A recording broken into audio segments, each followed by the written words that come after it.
Spencer Rattler's impressive OTA performances have put him in pole position for the New Orleans Saints starting quarterback job, and training camp will be the proving ground. We got all that and a little bit of lagniappe for you on today's episode of Locked On Saints.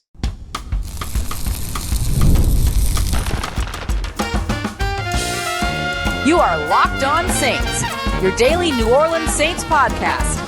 Part of the Locked On Podcast Network, your team every day.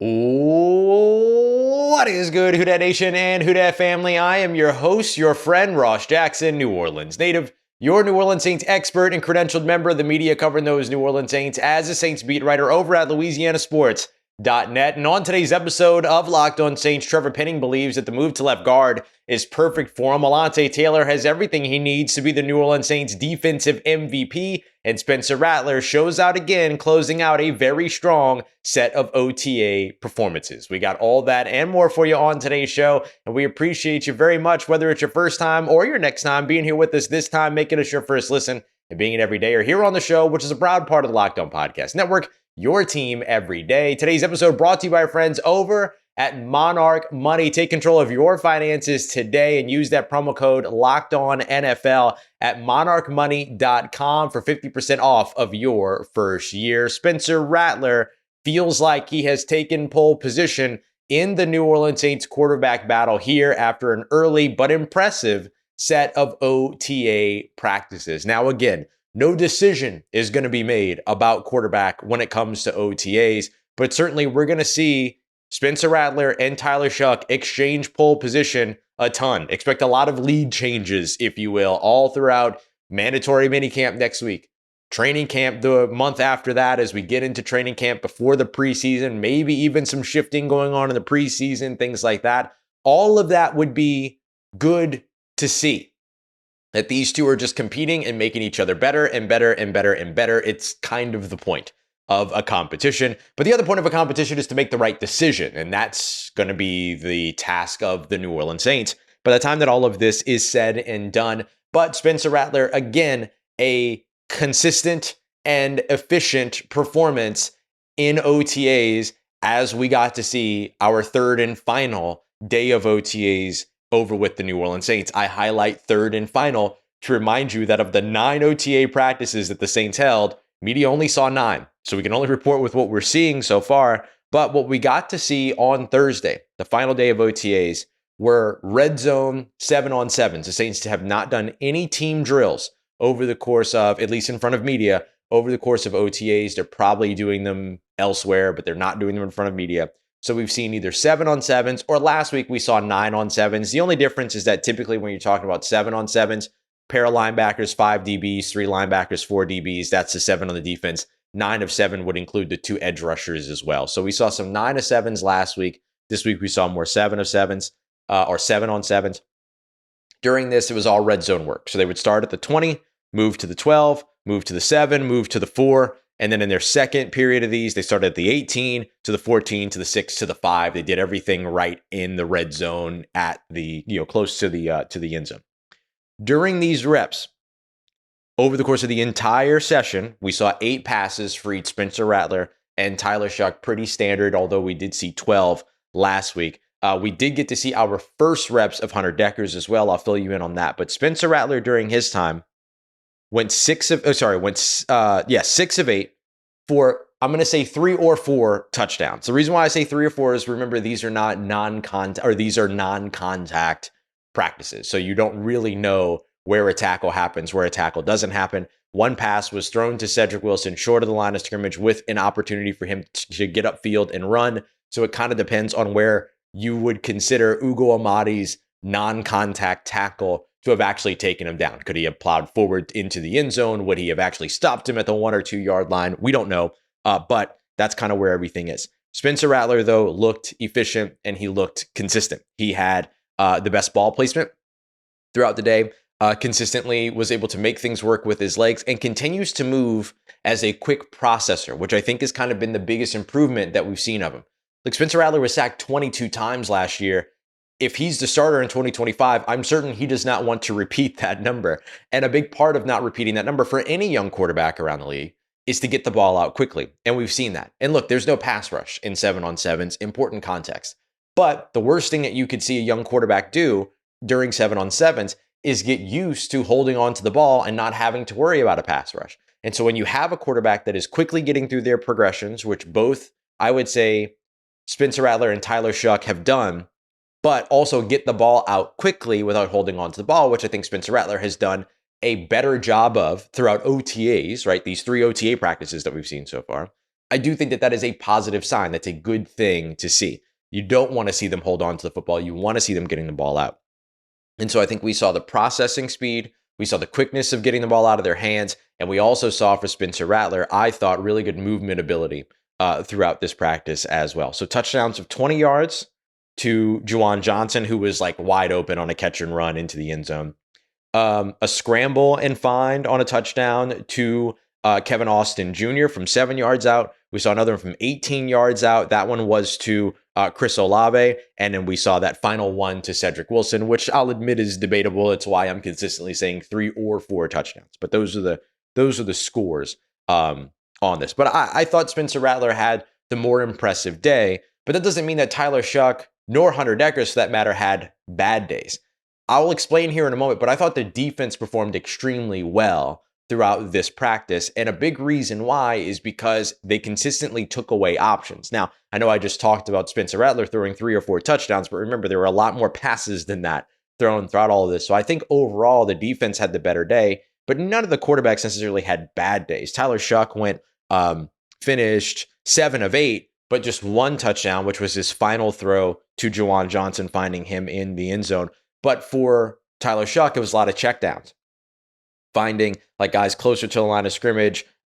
Great coverage by Rajon Wright, taking away the primary on one of those reads, making him dump it off to Devin Neal in the flats. We have a couple more throws to running backs out of the flats for all these quarterbacks as well. And so it was a lot of defense taking away first options, making guys move on to the next option. And for a player like Tyler Shough, who consistently found that other option, he consistently found that other option between 5 to 10 yards, which is good. Take what the defense is giving you. But in terms of these overall, OTA practices and things like that, the consistency of attacking, the aggression, these are some of the other things that we're looking at. Like we've talked about before, the NFL is not made up of 60-plus yard plays. So if you're picking up 3 or 4 yards at a time, totally fine. So that's why I say that no one had a bad day. It's just that one quarterback, Spencer Rattler, to me was a little bit more aggressive and a little bit more successful in that aggression as well, and finding those receivers, pushing the ball into the end zone, going and attacking. I think they did a very good job. I think Spencer Rattler in particular did a very good job there. Hunter Dekkers, we got to see our first throws from him in 7-on-7s, through 4 passes, completed 2 of them, including a touchdown. His touchdown was actually pretty impressive. Looked off a defender by looking into the flat, pulled that defender down, and then he found a receiver in the end zone that defender basically uncovered. Really good work by the young quarterback and the lefty, utilizing the eyes and things like that in those third team reps. So really good stuff from him too. But I think overall, just looking at, OTA practice day 9, I thought Spencer Rattler had the stronger day. Just to give you some numbers here, over the course of the 3 OTA practices that we saw, I have Spencer Rattler completing 24 of his 28 passes with 3 or 4 touchdowns, while Tyler Shough completed 22 of 28 passes with 3 touchdowns. So we're talking about a difference of 2 completions and a difference of a couple of touchdowns from these guys. 3 touchdowns for Tyler Shough, 3 or 4 for Spencer Rattler. So there you go. Really excellent stuff from these guys over the course of OTAs. I do still feel like this is an outweighted match in favor of Tyler Shough, but I do think that Spencer Rattler is doing everything that he has to do to try to keep himself as firmly positioned in a fair part of this quarterback battle as possible. And so performances like this and strong outings from Spencer Rattler are going to keep him in that conversation, while training camp and mandatory minicamp next week, training camp becomes the real proving ground for these guys. Coming up next, I want to tell you why Alante Taylor has every tool that he needs to be the defensive MVP for the New Orleans Saints in 2025. We got that coming up as we continue on with today's episode of Locked On Saints, part of Locked On Podcast Network, your team every day.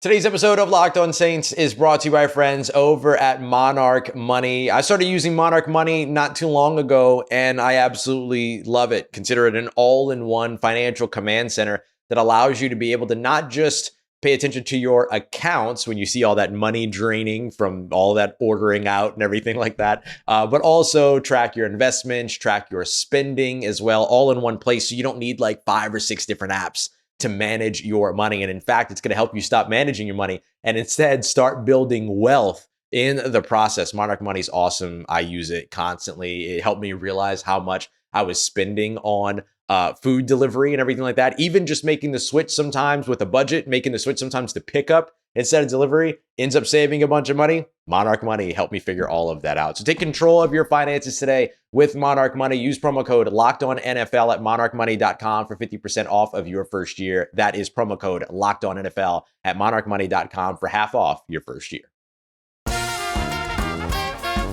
All right, family. Alante Taylor has everything that he needs to be the New Orleans Saints defensive MVP in 2025. I watched and was so incredibly impressed by Alante Taylor really throughout all of OTAs, but that final day of OTAs on Thursday really kind of just drove it home for me that this guy has stepped into the next level for himself. Look, OTAs, no pass rush on 7-on-7s, all these other things. Like, we understand the context, right? Like, everybody gets the context around this. But it doesn't mean that when players are individually impressive, that they are to be written off or are to be ignored and just kind of say, well, that doesn't mean anything until they get to training camp or get to the field or whatever. Alante Taylor belongs in that number. Alante Taylor has become a leader. Alante Taylor has become, in my opinion, the more important piece of it, a vocal leader, right? Oh, I'm not a rah-rah guy. Okay, Alante Taylor's a rah-rah guy. Alante Taylor both has a voice and performs on the field. And the thing that stuck out to me about Alante Taylor throughout this practice was, first of all, the number of sheer places that he was involved in the game. He was lined up everywhere, all over the field. He ended up doing multiple things in terms of coverage. You know, you get to watch them work on some run fits, things like that as well as other responsibilities. So you can see that his game as a star, right? And when I say star, I'm talking about that nickel position in Brandon Staley's defense. I had a great conversation with Terry Joseph, New Orleans Saints defensive passing game coordinator, where he kind of broke it down to where you kind of have to cross-train as a cornerback, but also as a slot corner, but then also as a safety, but then also as a linebacker. And you kind of have to have all these skill sets. You got to be able to blitz. You got to be able to cover. You got to be able to tackle. You got to be able to run fit, all those other things. And Alante Taylor kind of being put in this position where he can play to the freedom of his ability, because he is a very talented player, is going to be a fantastic fit for him and set him up for what he needs to be this team's defensive MVP in 2025. If the New Orleans Saints defense takes a massive step forward, it's because of Alante Taylor and it's because of Shough. Those are the guys that end up having these major contributions from like the sexy stat standpoint. The defensive line in terms of the run game, particularly that interior, having 3 interior guys effectively now, that is going to end up being a big step forward for them as well. But when it comes to the things that are going to be flashiest, the things that are going to play the best on replay, the things that are going to go on the highlight reels and all those other things, Alante Taylor, Shough, those two would be the reason that this defense takes a major step forward from that perspective. I think Alante Taylor will be selling jerseys by the end of 2025.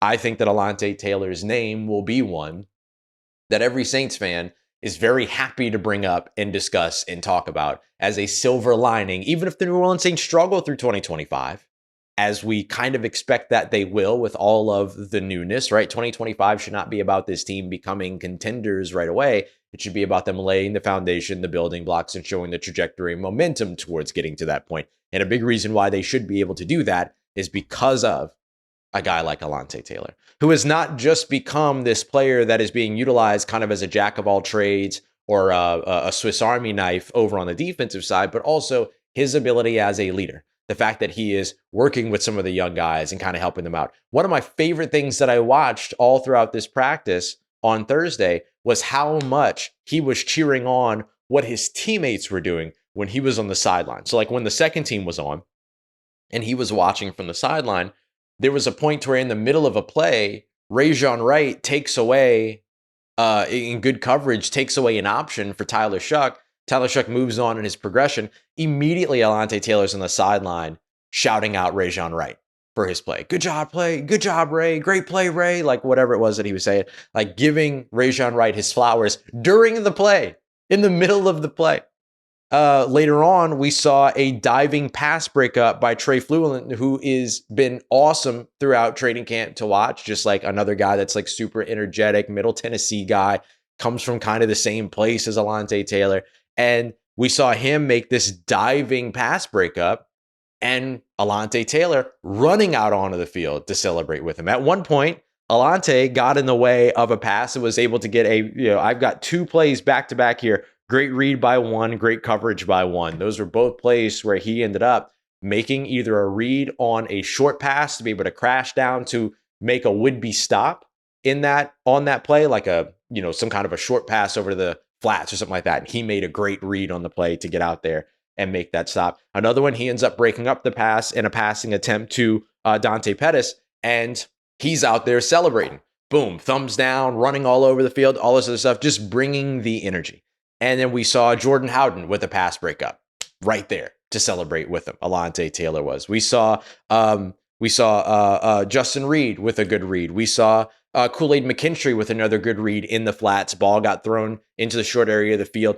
Kool-Aid McKinstry's right there to make the tackle. Alante Taylor celebrating. It's those little things that will never show up on a stat sheet. It's those little things that will never, be highlighted on, a regular season game replay. And I get it. We're not talking football anymore. We're talking something else. But as a team who has made its entire, well, actually, I disagree with that. I do think we're talking football. I think all of that is a part of the game of football. And especially for a team like the New Orleans Saints, a team that represents a city like New Orleans, a team that is a part of a community like New Orleans, that understands culture to no end.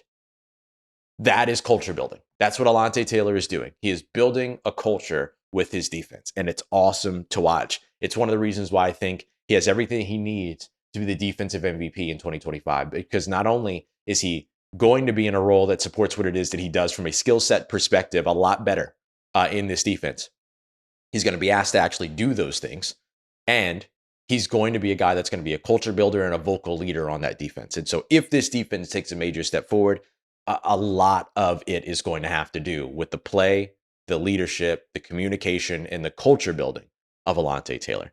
I thought that the New Orleans Saints defense was really strong throughout this practice.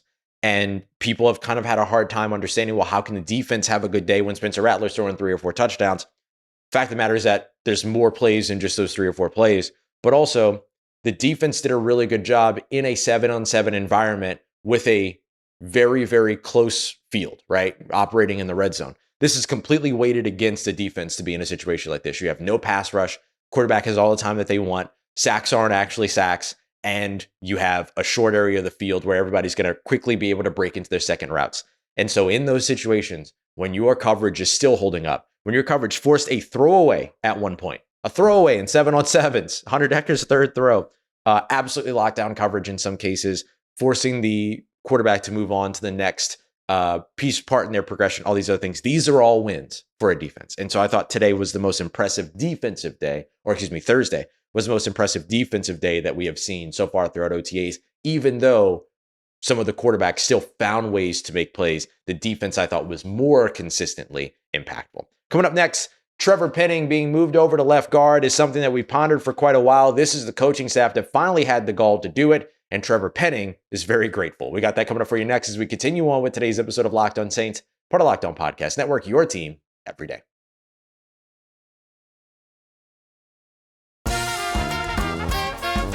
Let's get it, Who Dat Nation. Trevor Penning looking good at left guard. The New Orleans Saints coaching staff, new coaching staff, finally getting that move done. And Trevor Penning says that he thinks that it's perfect for him.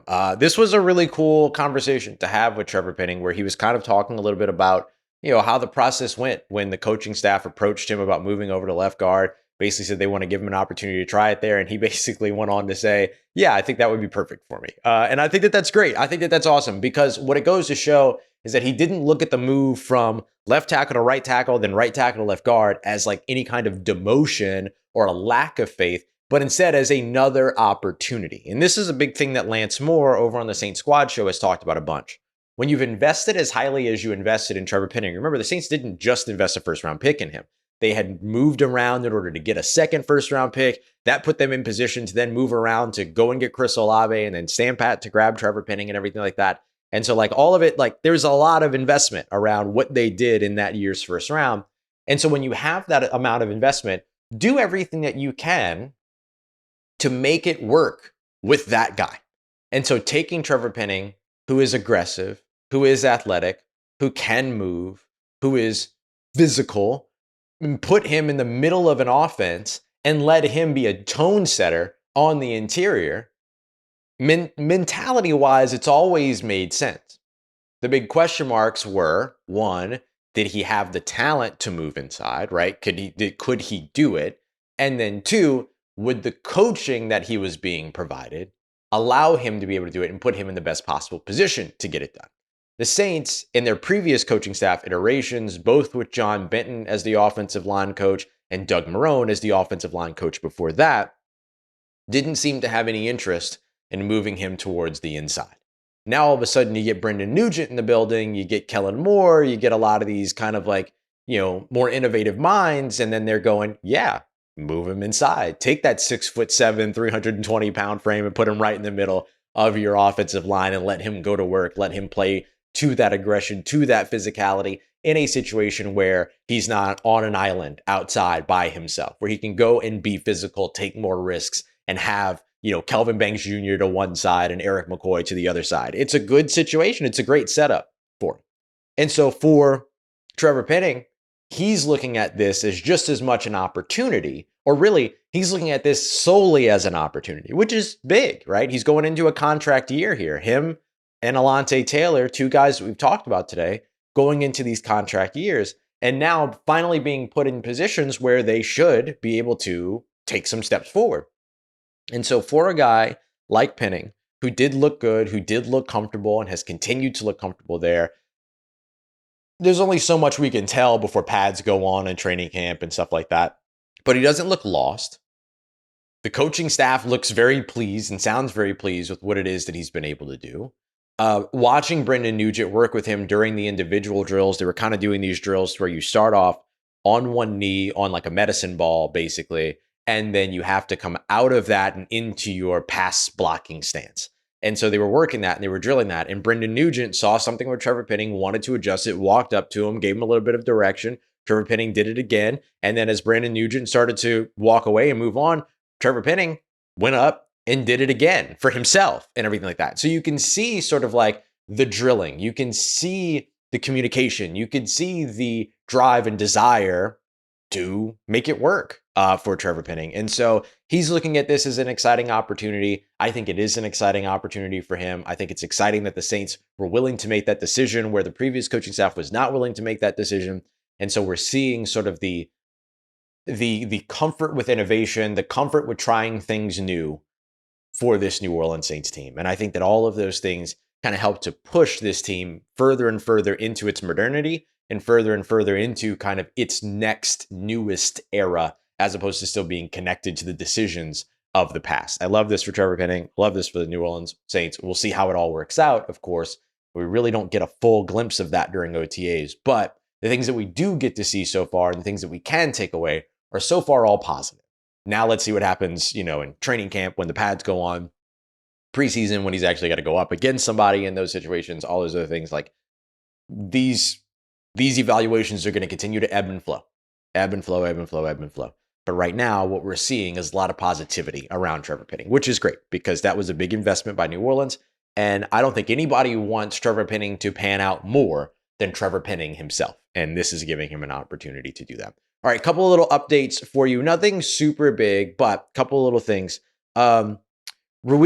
Cesar Ruiz, as well as Dallas Beanham were kind of the two newest absences. Chase Young wasn't there as well. He wasn't there the first week that we were present. He was there the second week that we were present, not there the third week. Remember, OTA's voluntary. And so it doesn't seem like there was any concern around Cesar Ruiz. It doesn't seem like there was any concern around Chase Young, anything like that. Cesar Ruiz, for instance, in photos and video and stuff like that at the the Trinity Community Center event earlier this week, so on and so forth. So I wouldn't be concerned about that.